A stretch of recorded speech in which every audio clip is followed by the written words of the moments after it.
Tapos, ang ganda ng lagayan. Tsaka matagal pa yung expiration to 2028 pa. November 14. May paganito pa sila. Yan. Unboxing. So, plastic to guys. Tinatanggal natin yung plastic. Yan. Ito na. Taran! Ito siya. Oh. Ay, grabe. Maliit lang pala siya. So, super liit lang yan. Number 4. Ito yung EO number 4. Tingnan natin. Sobrang nipis. Pero ang ganda daw nito.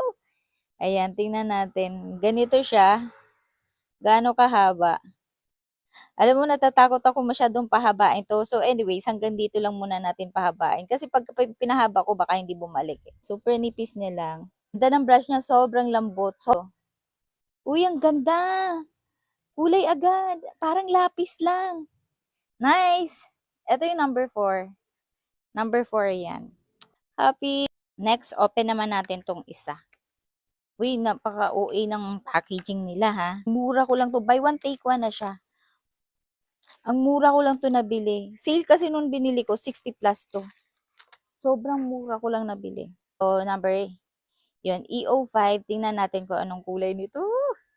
Ito siya, para siyang gray. Ayan, number 5 pala to. Uy, grabe, parang pencil talaga. Parang wala masyadong pinagkaiba, pero kung aanohin mo, nakikita ko, ito, mas lighter talaga to siya, kumpara sa number 4. So, anyways, ito siya, ayan, may pa-brush na, EO4 and 5. Ganda. So, nasa yellow basket to. Subukan ko to mamaya. So,